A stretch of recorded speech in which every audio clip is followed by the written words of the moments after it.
Goodbye, Mr. Hollywood, by John Escott.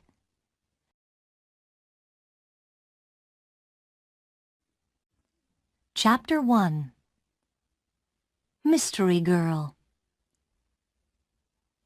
It all began on a beautiful spring morning in a village called Whistler in Canada. A pretty little village in the mountains of British Columbia. There was a cafe in the village with tables outside, and at one of these tables sat a young man. He finished his breakfast, drank his coffee, looked up into the blue sky, and felt the warm sun on his face. Nick Lortz was a happy man. The waiter came up to his table. "More coffee?" he asked. "Yeah, great," said Nick. He gave the waiter his coffee cup. The waiter looked at the camera on the table. "On vacation?" he said. "Where are you from?" "San Francisco," Nick said. He laughed. "But I'm not on vacation. I'm working. I'm a travel writer, and I'm doing a book on mountains in North America. I've got some great pictures of your mountain." The two men looked up at Whistler Mountain behind the village. It looked very beautiful in the morning sun. "Do you travel a lot, then?" asked the waiter. "All the time," Nick said. "I write books, and I write for travel magazines. I write about everything. Different countries, towns, villages, rivers, mountains, people." The waiter looked over Nick's head. "There's a girl across the street," he said. "Do you know her?" Nick turned his head and looked. "No, I don't." "Well, she knows you, I think," the waiter said. "She's watching you very carefully." He gave Nick a smile. "Have a nice day." He went away, back into the cafe. Nick looked at the girl across the street. She was about 25, and she was very pretty. "She is watching me," Nick thought. Then the girl turned and looked in one of the shop windows. After a second or two, she looked back at Nick again. Nick watched her. "She looks worried," he thought. "What's she doing? Is she waiting for somebody?" Suddenly, the girl smiled. Then she walked across the street, came up to Nick's table, and sat down. She put her bag down on the table. The bag was half open. "Hi, I'm Jan," she said. "Do you remember me? We met at a party in Toronto." "Hi, Jan," said Nick. He smiled. "I'm Nick, but we didn't meet at a party in Toronto. I don't go to parties very often, and never in Toronto." "Oh," the girl said, but she didn't get up or move away. "Have some coffee," said Nick. The story about the party in Toronto wasn't true, but it was a beautiful morning, and she was a pretty girl. "Maybe it was a party in Montreal," or New York?" The girl laughed. "Okay, maybe it was. And yes, I'd love some coffee." When she had her coffee, Nick asked, "What are you doing in Whistler? Or do you live here?" "Oh, no," she said. "I'm just traveling through. And what are you doing here?" "I'm a travel writer," Nick said. "And I'm writing a book about famous mountains." "That's interesting," she said. But her face was worried, not interested, and she looked across the road again. A man with very short white hair walked across the road. He was about 60 years old, and he was tall and thin. The girl watched him. "Are you waiting for someone?" asked Nick. "No," she said quickly. Then she asked, "Where are you going next, Nick?" "To Vancouver for 3 or 4 days," he said. "When are you going?" she asked. "Later this morning," he said. There was a letter in the top of the girl's half-open bag. Nick could see some of the writing, and he read it because he saw the word Vancouver. "And we can meet at the Empress Hotel, Victoria, Vancouver Island, on Friday afternoon." So she's going to Vancouver too, he thought. Suddenly the girl said, "Do you like movies?" "Movies? Yes, I love movies," he said. "Why?" "I know a man, and he loves movies and going to the cinema," she said slowly. "People call him Mr. Hollywood." She smiled at Nick.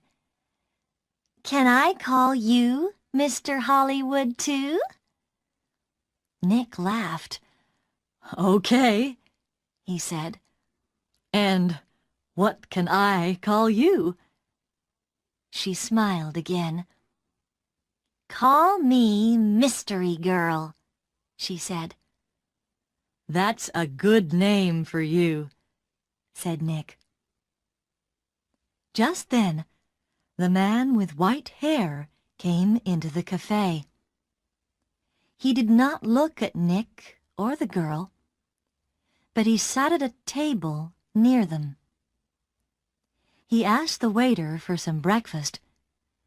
Then he began to read a magazine. The girl looked at the man, then quickly looked away again. "Do you know him?" Nick asked her. "No," she said. She finished her coffee quickly and got up. "I must go now," she said. Nick stood up too. "Nice to—" he began, but the girl suddenly took his face between her hands and kissed him on the mouth. "Drive carefully, Mr. Hollywood. Goodbye," she said with a big, beautiful smile. Then she turned and walked quickly away. Nick sat down again and watched her. She walked down the road and into a big hotel.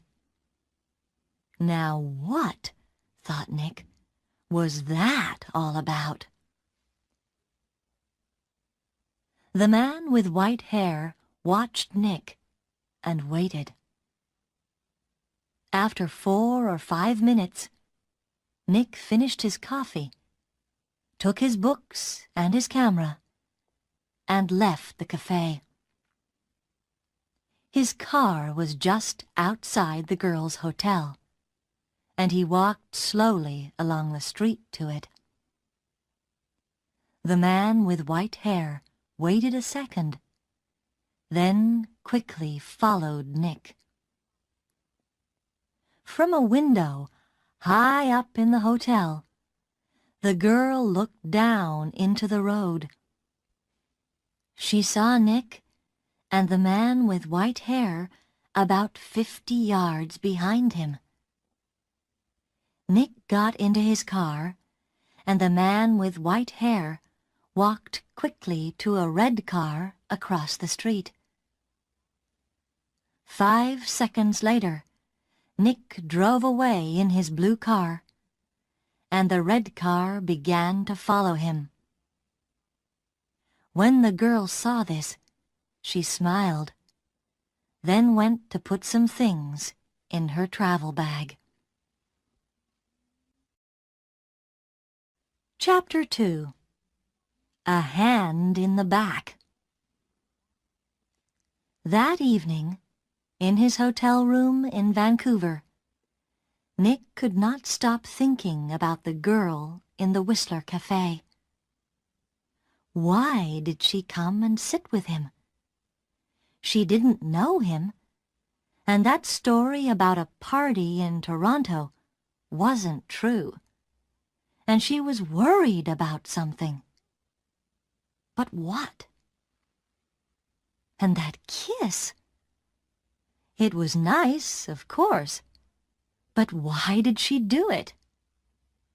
Maybe she liked my face, Nick thought, or my brown eyes. But I'm not going to see her again, so it doesn't matter. Forget it. He put some money in his pocket and went downstairs to the hotel restaurant. But there were no free tables, so he walked down to Gastown and found a restaurant there. After dinner, he went for a walk. Vancouver was a friendly city, and Nick liked walking through Gastown and Chinatown, looking in the shops and watching the people. It was nearly dark now, and it was a busy time of the evening.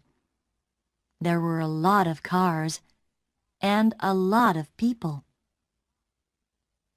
After a time, Nick began to walk back to his hotel. He came to a busy street and waited with a small crowd of people to go across. A tall woman in a blue dress stood next to him. She turned and smiled at him.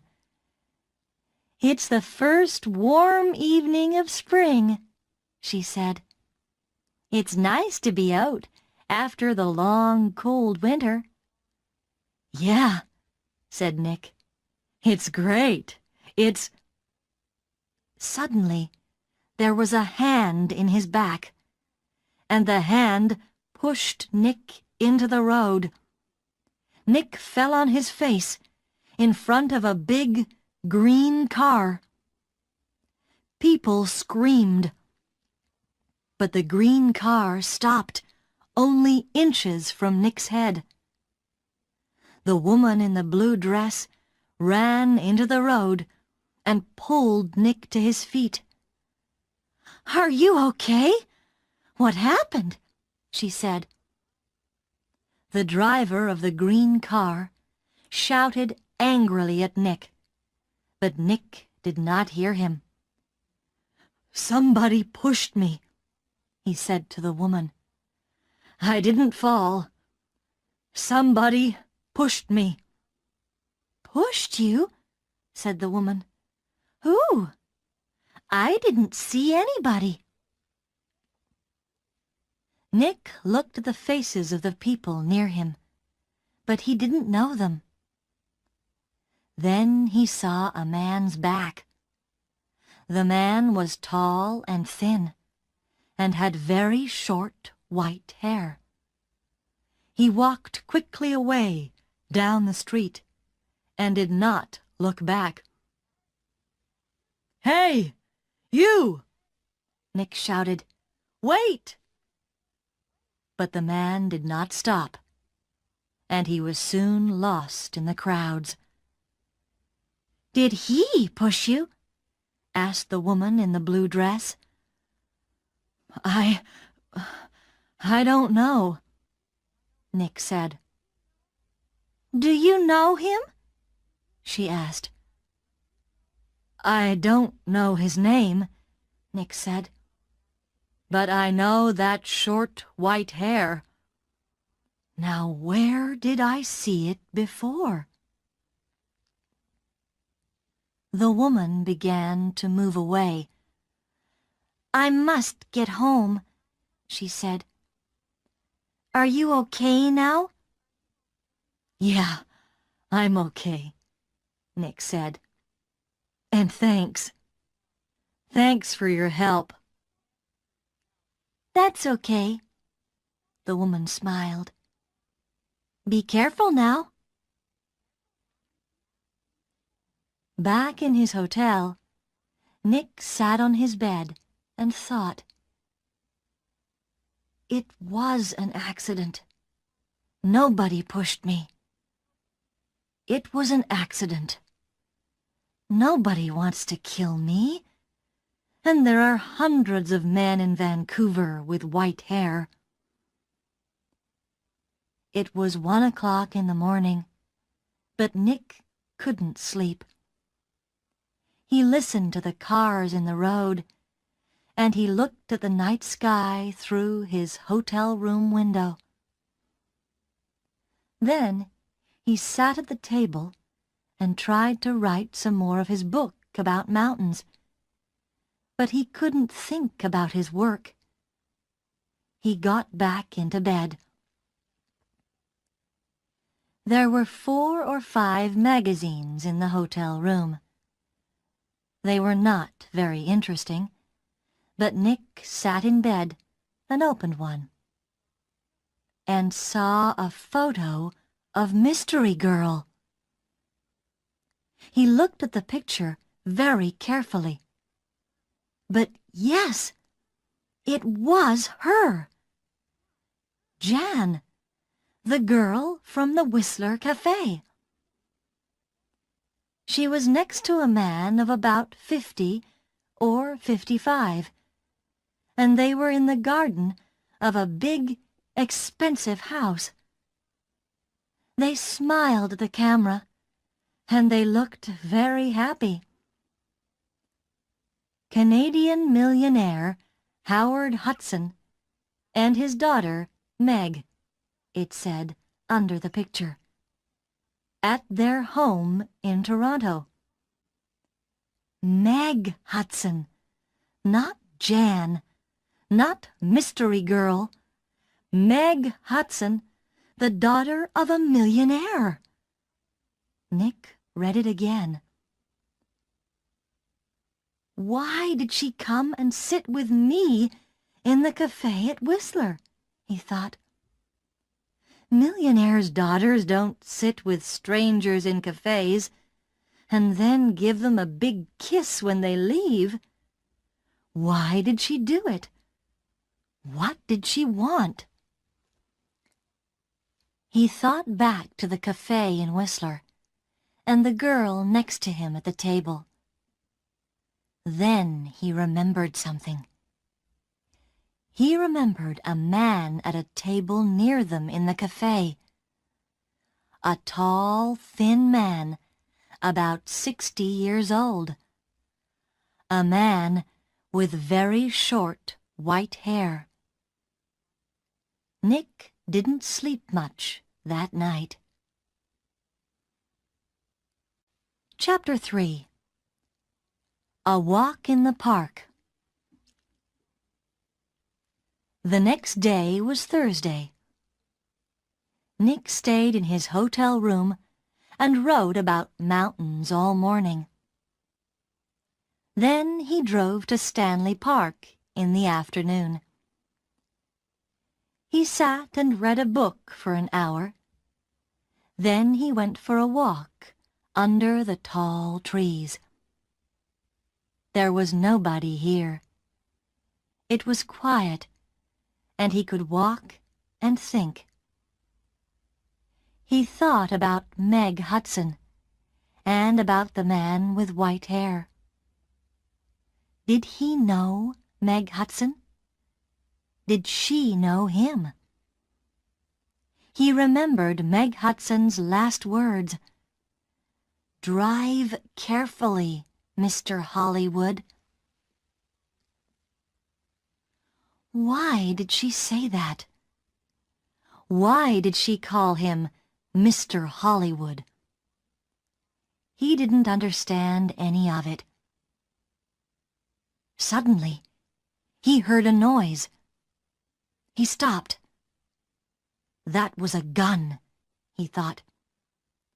There's somebody in the trees with a gun. There it is again. Then something hit the tree over his head. Somebody's shooting at me, Nick thought. He turned and ran. And somebody began to run after him. Nick ran through the trees. There was no sun in here, and it was half dark. And there were no people. Nobody to help him. I must get to my car, Nick thought. Find some people. The police. He ran on. He could still hear the gunman behind him, so he ran faster. After 3 or 4 minutes, he stopped and listened. Nothing. It was all quiet. Nick was afraid. What's happening? He thought. Why is somebody shooting at me? First a hand pushes me in front of a car, and now somebody's shooting at me. He waited another second or two, then walked quickly back to his car. He was very careful. He looked and listened all the time. But nobody came out of the trees, and nobody shot at him. Then he saw people. Women with young children, some boys with a football, 2 men with a dog. He began to feel better. Nobody can shoot me now, he thought. Not with all these people here. 10 minutes later, he was back at his car. There was a letter on the window. Nick read it. It said, "I'm going to kill you, Mr. Hollywood." Nick drove to the nearest police station. He waited for half an hour. Then a tired young policeman took him into a small room. Nick told his story, and the policeman wrote it all down. "So, what are you going to do?" asked Nick. "Nothing," said the policeman. "Nothing?" said Nick. "But somebody shot at me and—" "Mr. Lords," the policeman said tiredly, "how many people are there in this town with guns?" "I don't know," said Nick, "but you didn't see the gunman. Was it a man, a boy, a woman? Color of eyes? Long hair, short hair? You don't know, because you didn't see anybody. Maybe it was an old girlfriend. Maybe somebody doesn't like your travel books, Mr. Lortz." "But what about the man with white hair in Whistler?" said Nick. "The girl, Meg Hudson, called me Mr. Hollywood in the cafe, and this man heard her. And now I get a letter to Mr. Hollywood on my car. Who is this Mr. Hollywood?" "We all want answers to our questions, Mr. Lortz," the policeman said. "But we don't always get them." Questions, but no answers. Nick walked out of the police station and drove to his hotel. He was angry and afraid. "How did the man with white hair find me in Vancouver?" he thought. "Did he follow me from Whistler? Is he following me now? Maybe he's staying at my hotel too, in the next room, with his gun." Chapter 4. The Man with White Hair. Nick stopped his car in front of the hotel. He looked carefully before he got out, but there was nobody with white hair near the hotel. He half ran through the hotel doors and went to the desk inside. "I'm looking for a man with very short white hair," he said to the woman behind the desk. "He's staying here, I think. He's about 60 years old, and he's tall and thin." The woman did not look very interested. "There are a lot of visitors in the hotel," she said. "Do you know his name?" "No, I don't," Nick said. "He's, a friend of a friend, you see. He arrived in Vancouver yesterday, and I must find him. It's very important. Please help me." The woman looked at him. "There are 350 rooms in this hotel," she said, "and maybe 30 or 40 men with white hair. How can I remember all their names?" She turned away to answer a telephone call. Nick walked away from the desk. "A drink," he thought. "I need a drink." He went into the hotel bar, got a drink, and sat down at a table. "So, what do I do now?" he thought. And then he remembered something. A letter in the girl's half-open bag in the Whistler Cafe. "And we can meet at the Empress Hotel, Victoria, Vancouver Island, on Friday afternoon." And tomorrow was Friday. "I'm going to Victoria, on Vancouver Island," he thought.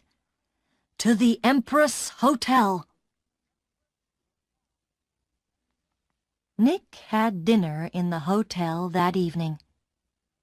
He finished eating and got up from his table and saw the man with white hair. Nick moved quickly. The man was at the hotel desk. Nick could see the white head above the other heads near the desk. "Excuse me," said Nick. He pushed past the people in the hotel restaurant. a small boy ran in front of him, and Nick ran into him. The boy and Nick fell down on the floor. The boy began to cry. "Hey!" said a woman behind Nick. "I'm very sorry," said Nick. He got up and helped the boy to his feet. "Are you okay?" he asked the boy. "Be more careful next time," said the woman. Nick moved away quickly, but when he looked back at the hotel desk, he couldn't see the man with white hair. He pushed through the crowd of people. "That man!" he shouted at the woman behind the desk. "That man with short white hair! Where did he go?" The woman looked at Nick. "Mr. Vickers," she said. "I don't know." "Vickers? Is that his name?" said Nick. "What's his room number?" "I'm sorry, I can't tell you that," the woman said. "But I need to—" began Nick. The woman turned away to answer the telephone. After a second or two, Nick went upstairs to his room. "Vickers," he thought. "Does Meg Hudson know Mr. Vickers? I need some answers, and I need them quickly." Chapter 5. Vancouver Island. Tawasin was about 23 miles south of Vancouver. Nick drove there in his car the next morning for the 1 o'clock ferry to Vancouver Island.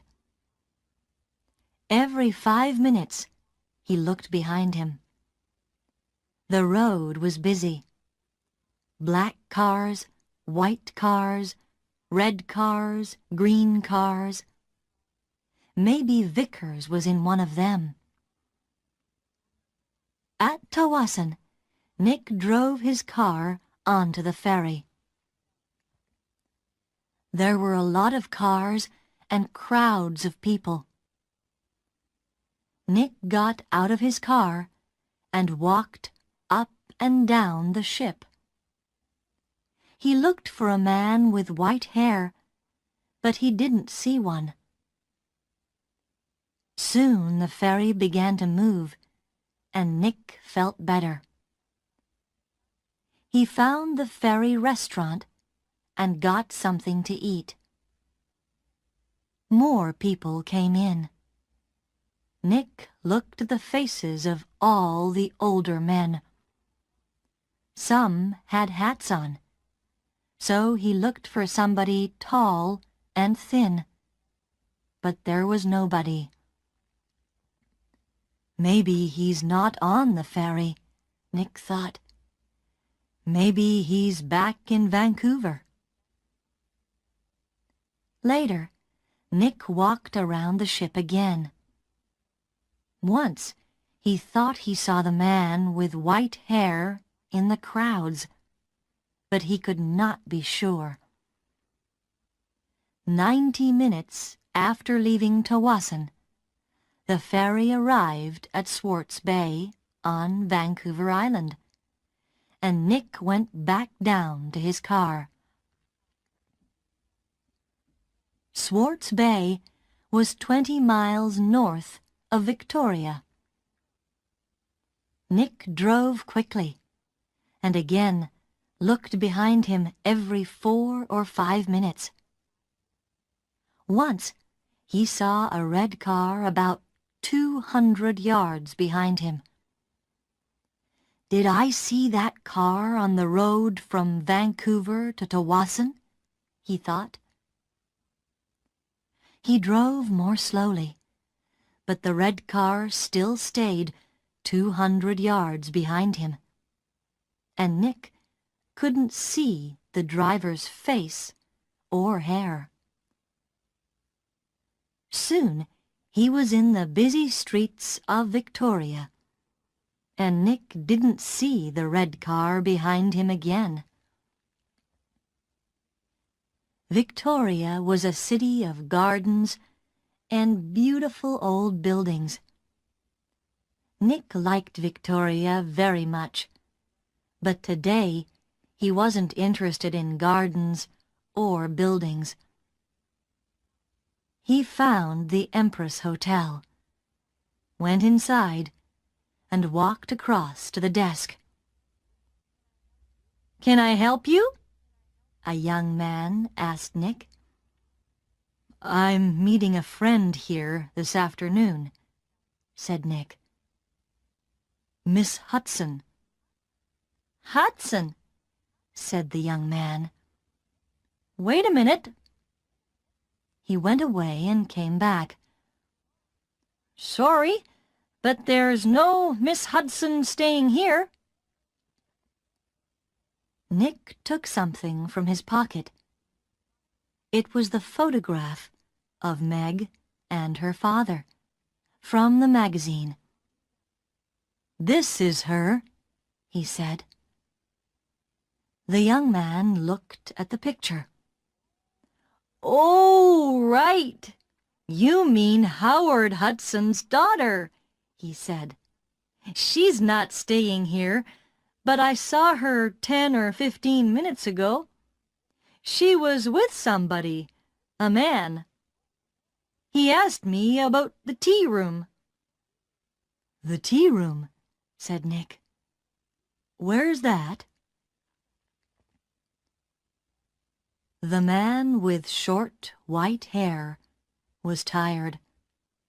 He couldn't sleep, and he couldn't eat. He thought about only one thing all the time. He drove and he watched, and he waited, and he followed. When he drove into Victoria, the streets were busy, and suddenly he lost the blue car in front of him. Angrily, he drove around the city, past all the big hotels. "I must find him," he said. "I must do it. Today." Then he saw the Empress Hotel, and in the street outside it, a blue car. He drove past the hotel, left his car, and ran back down the street. He went across the road and walked past the downstairs windows. There was a big room with tables and chairs and a lot of people. He looked carefully at all the faces. "There she is," he said suddenly. There were 2 men with the girl. He couldn't see their faces, only the backs of their heads, but one of the men was in a green shirt.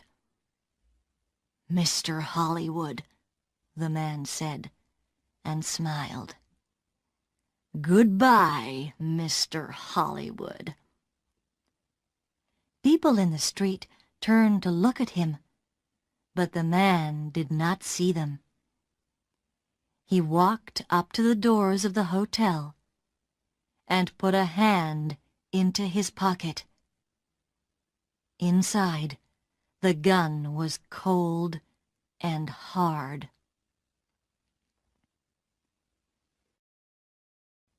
Chapter 6. A Tea Party. Nick looked through the doors of the tea room in the Empress Hotel. Meg Hudson sat at a table with a man. The man was about 30, or maybe a year or 2 younger. He was tall and brown from the sun. He wore a white shirt, white trousers, and white shoes. He said something to Meg, and she laughed. She looked very happy. A waiter came up to Nick. "Can I get you some tea?" he asked. "No thanks," said Nick. "I'm with the two people over there." And he walked across to Meg's table. "Hello, mystery girl," said Nick. "Remember me? We met at Whistler. Your name was Jan then, but maybe today it's Meg Hudson." Meg Hudson looked up at him. "Oh!" she said, and her face went red. "Who is this, Meg?" asked the man. "This is Nick," said Meg. "He's a writer. Nick, this is Craig Winters." "Sometimes called Mr. Hollywood," said Nick. "Maybe. But how did you know that?" asked Craig Winters. "I guessed," said Nick, "and I think I'm beginning to understand. Can I ask you a question, Mr. Winters? Does somebody want to kill you?" Craig Winters' face went white. "Kill me? What are you talking about?" asked Meg. "Before I tell you, answer this question, please," said Nick. "You called me Mr. Hollywood in Whistler, and you wanted the man at the next table, the man with white hair, to hear you. Is that right?" Meg Hudson did not answer at first. Then she said quietly, "Yes." "Why?" asked Nick. "I wanted him to follow you, and not me." "Why?" Nick asked again. "I think he's a detective," said Meg. "And I think he's working for my father. I saw him soon after I left Toronto. He followed me." Meg put her hand on Craig Winters' arm. "My father doesn't like Craig. A month ago, he told me not to see Craig again. I'm not happy, and he knows that. I think he guessed that I'm meeting Craig. And now he wants to find Craig and stop him seeing me." "Stop him," said Nick. "Or kill him." "No," Meg Hudson said. "Daddy doesn't—" "The man with white hair pushed me in front of a car in Vancouver," Nick told her. "And he shot at me in Stanley Park." "What?" said Meg. Tell me about this man with white hair," Winters said suddenly. Nick looked at him. "He's about 60, and he's tall and thin," he said. "Do you know his name?" asked Winters. "Vickers," said Nick. Craig Winters suddenly looked ill. Did he follow you to Victoria? Did he follow you here?" "I don't know," said Nick. He watched Winters. "You're afraid of him. Why? Why does this man Vickers want to kill you, Winters?" Before Craig Winters could answer, Meg's face went white. "Oh, no!" she said. Look over there! by the door!" Nick and Craig Winters turned to look. At the door of the tea room stood the man with white hair. He looked up and down the room, and then he saw them and began to walk across to their table. His hand was in his pocket. For a second or two, the three people at the table did not move. Then Craig Winters jumped to his feet. "That's Mr. Hollywood!" he screamed. "That man there!" And he pointed at Nick. The man's hand came out of his pocket with a gun. "This is for Anna!" he shouted. Nick moved very fast. The tea table went over, and Nick was down on the floor in a second. The shot went over his head, and Meg screamed. At the same time, Craig Winters shouted out and put a hand on his arm. There was blood on his white shirt.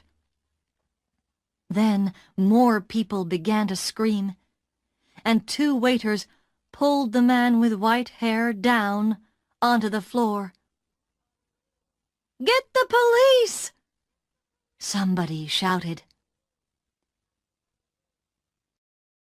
Chapter 7. At the police station. It was 7:30 p.m. Nick and Meg were in a room at the police station. The man called Vickers was in a different room with 3 detectives. There was a doctor with him, too. Craig Winters was at the hospital. The door opened, and a detective came in with 2 cups of coffee. He put them down on the table and turned to go out again. "Detective Edmonds," Meg said, "did the hospital call? Is Craig going to be all right?" "Winters," Detective Edmonds said. "Yes, he's going to be okay." "Can I call the hospital now?" asked Meg. "I'd like you to wait," said Edmonds. "Detective Keat is going to be here in a minute. He's just coming from the airport and—" He looked through the open door. "Ah! Here he is now." A second detective came into the room, and behind him was a tall man with dark hair. Meg stood up quickly. "Daddy!" she cried. "What are you doing here?" "The police called me," said Howard Hudson, "and I flew here at once. Detective Keat met me at the airport. Now sit down, Meg. I want you to listen to me." He did not look at Nick. Meg sat down, and her father took her hands. "Meg, last week, Johnny Vickers came to my house. He wanted to talk about his daughter. You remember Anna, Meg? 3 months ago, she jumped off a bridge in Boston and died. She was young, beautiful, rich, and she didn't want to live. Why? Because she loved a man, and the man took her money, ran away, and left her. And the man was called—" "No!" said Meg. "No!" Yes, Meg. Yes.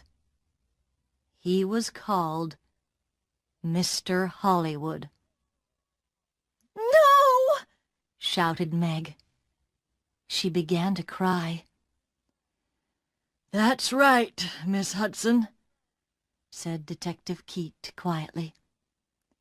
To you, he gave the name Craig Winters. When Anna Vickers knew him, he was Carl Windsor.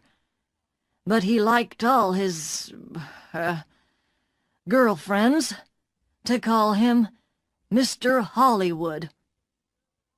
He took nearly $50,000 from Anna Vickers, and there was a girl before that. No! It's not true! Meg shouted. It is true, Meg, said her father. Windsor gets all his money from rich men's daughters. Johnny Vickers loved his daughter. He went to her house in Boston after she died. He read her letters and learned about the money and the name Mr. Hollywood. And when he came to my house, I told him about you, Meg.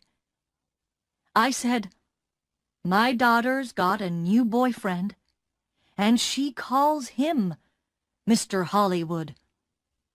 I don't like him, but I can't stop her. She's going away to meet him next week, I think. What can I do? Johnny put his hand on my arm, and he said, Don't be afraid for your daughter.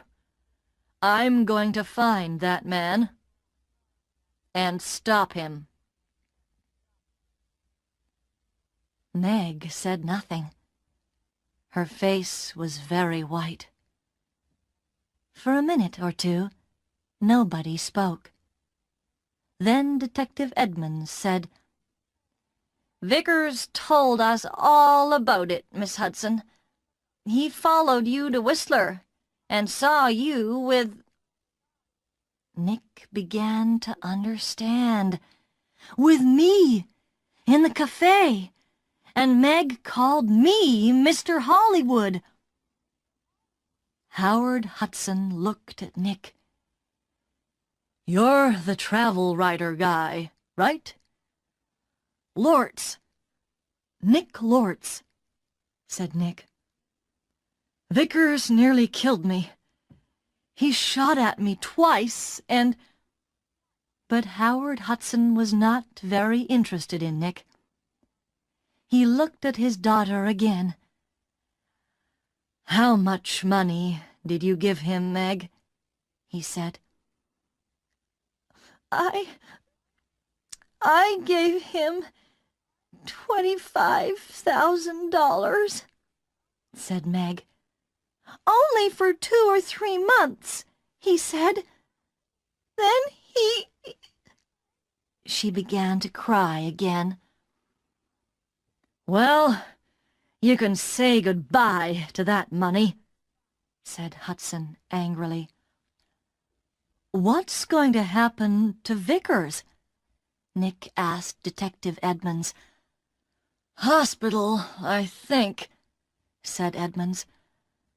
Okay, he shot at you, and about 50 people saw him. But he's not a well man. The doctors are going to put him away in a hospital. Howard Hudson stood up. Okay, Meg. I'm going to take you home. My plane is waiting at the airport. Meg followed her father to the door. Then she remembered Nick and turned. I'm sorry, she said. I got you into all this. I called you Mr. Hollywood. That was wrong. But I didn't know. It's okay, said Nick. You know everything now. And it's better to learn it now And not later. $50,000 later. Chapter 8. A Nice Smile. Nick took the evening ferry back to Vancouver. He was tired and hungry, so he went down to get some dinner in the ferry restaurant. The restaurant was busy, and there was only one free table. Nick sat down quickly and began to eat. "I must get back to work tomorrow," he thought, "and forget about millionaires' daughters and men with guns." "Excuse me," somebody said. "Can I sit with you?" Nick looked up. There was a pretty girl next to his table. He got up. It's okay," he said. "You can have this table. I don't want it." And he began to move away. "Please don't go," the girl said. "Stay and finish your dinner." She smiled at him.